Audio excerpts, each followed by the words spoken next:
두 번째 뉴스는 서울경제고요. 자, 14년 만에 2개월 연속 무역 수지가 적자가 났다고 합니다. 연초부터 무역 경고등이 켜졌다고 하는데 무슨 내용인지 한번 보시죠. 자, 1월 기준 역대 최고 수출액에도 석유 등 원자재값 급등으로 무역 적자, 두 달 연속 적자는 2008년 이후 처음, 우크라이나 위기에 달러 강세에 이어지며 무역 수지 적자 그럴 가능성이 높다고 하고 있네요. 한번 봅시다. 자, 무역 수지가 2008년 이후 14년 만에 처음으로 두 달 연속 적자를 기록했다고 하고 있는데 이게 무슨 말입니까?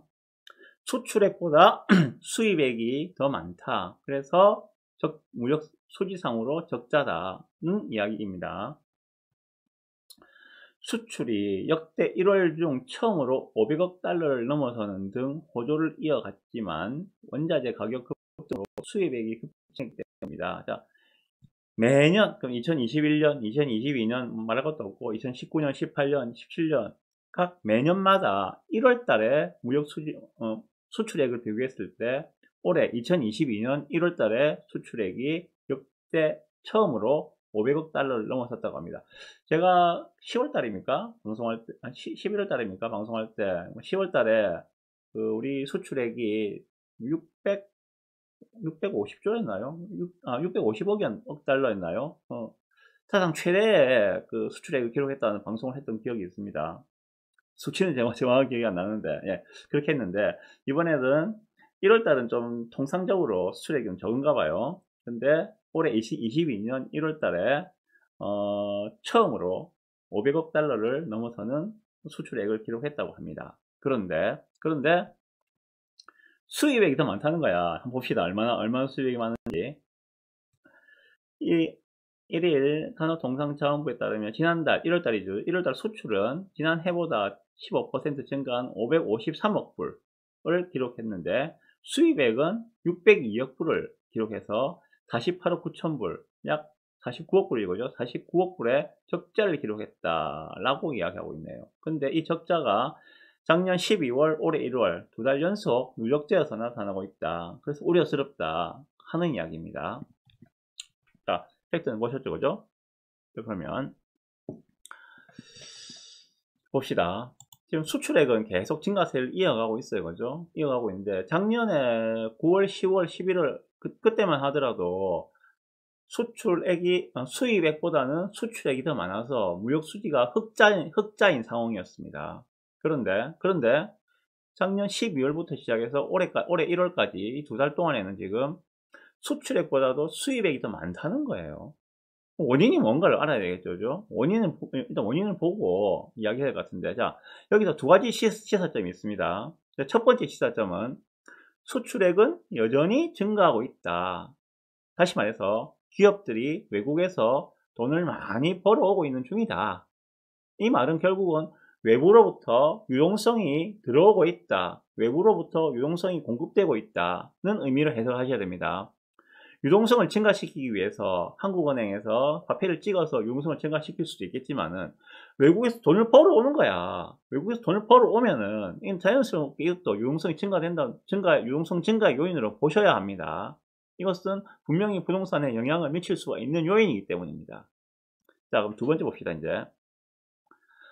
무역수지 적자 발생의 원인이 무엇인가? 다시 말해서 수입액이 왜 그렇게 증가를 했는가를 보니까 보시면 수입이 더 큰 폭으로 늘어났다. 왜?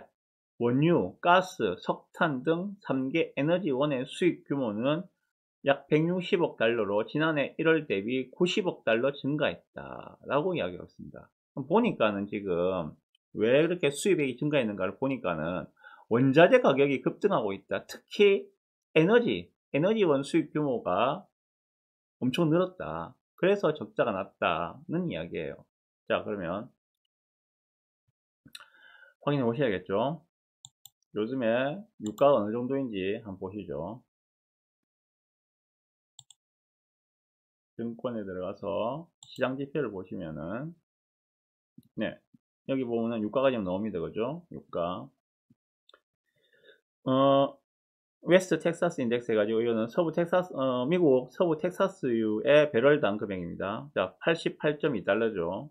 이거 제가 한 저번 주 방송입니까? 그 유가 말씀드리면서 그때 80달러 좀 넘었었는데 지금 어느새 유가가 지금 90달러를 지금 눈앞에 두고 있습니다. 90달러를.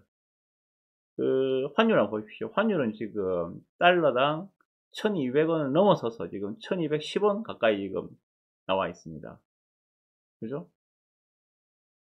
지금 뭐 여기 뭐 보면은 다른 원자재들도 마찬가지로 지금 엄청나게 상승을 하고 있는 그런 상황이거든요. 그래서 원자재 가격이 상승했기 때문에 그 수입하는 우리나라 같은 경우에는 이제 그 외국으로부터 원자재를 수입을 해가지고 그걸 가공을 해서 고부가치의 상품을 만들어서 수출을 하는 형태로 그렇게 진행이 많이 되고 있는데 이 재료비가 너무 비싼 거예요. 이제 뭐 철강, 석탄, 석유 할 거 없이 가격들이 어마어마하게 상승을 했다는 것들이죠.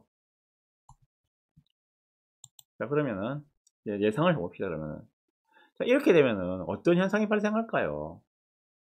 원자재 가격이 급등을 하고 있다는 것은 이에 기반해서 물가 상승, 인플레이션의 압력이 거세진다는 의미로 해석을 하는 것이 맞지 않겠는가 생각을 합니다. 그리고 방금 보셨다시피 여기서 시장 지표에서 보셨다시피 유가 90불 시대, 환율 1200원 시대는 국내 물가 상승으로 이어질 수밖에 없을 것이다 하는 게 제 생각입니다. 자, 다시 그러면 돌려서 이걸 사이클 한번 그려봅시다. 우리가 원자재 값이 상승을 합니다. 그죠? 그러면은 인플레이션이 발생을 하겠죠. 그죠? 그럼 인플레이션 발생을 하면은 정부에서는 금리를 인상시키겠죠. 인플레 갖다가 억제하기 위해서 금리를 인상시키겠죠. 그죠? 금리를 인상시키면은 기업 입장에서는 안 그래도 지금 원자재 가격도 들어오는 가격도 비싼데 금리까지 올라버리면은 기업 실적이 악화가 되겠죠. 기업 실적이 악화가 되면은 다시 또 경기 침체 우려가 되겠죠. 그러면은 다시 또 정부에서는 금리를 인하하겠죠. 뭐 이렇게 지금 사이클들이 계속 맞물려서 돌아가는 형태가 나타난다는 것들입니다. 이건 뭐 단순하게 제 예측인데 현재는 지금 원자재 상승의 단계라는 것들입니다. 그런데 원자재 상승이 계속적으로 이어지게 된다면은 인플레이션은 발생할 수밖에 없는 것들이고 그걸 누리기 위해서는 당연히 정부에서는 금리를 인상시킬 것이다. 그러면은 기업 실적은 악화될 것이다. 그럼 또 어떠한 치료든지 대책을 내놔야 되겠죠, 그죠? 경기를 부양하기 위해서. 기업 실적이 악화된다는 말은 뭐 실업자도 늘어날 것이고 뭐 여러 가지 사회적인 문제가 발생할 것이라고요. 그죠? 그렇기 때문에 경기를 또 부양하기 위해서 뭐 금리도 낮춘다든지 뭐 여러 가지 정부에서 정책 진행할 것이다. 이런 식으로 일련의 흐름들이 쭉 이어져 나갈 것이라는 생각이 듭니다. 그래서 자, 제가 생각하는 올해 같은 경우에는 지금 물가 상승의 압력은 매우 거셀 것이다. 보시다시피 원자재 가격이 많이 상승하기 때문에 우리나라는 뭐 아시다시피 가지고 있는 지하자원이나 천연자원들이 별로 없는 상황이기 때문에 다 수입에 의존하지 않습니까? 그 수입을 해서 우리가 고부가치 상품을 만들어서 수출을 해서 먹고 사는 나라인데 원자재 가격이 많이 올라갔다. 그러면은 국내에서도 마찬가지로 물가 상승의 압력이 매우 거세질 것이다. 정부에서는 당연히 금리를 올릴 것이다.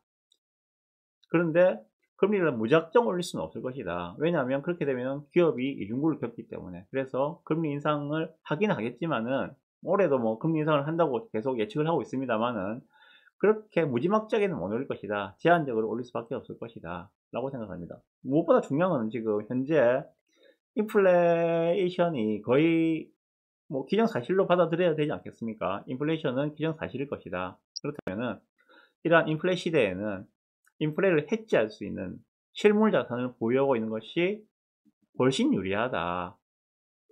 이게 제가 오늘 드리고 싶은 말씀의 결론입니다.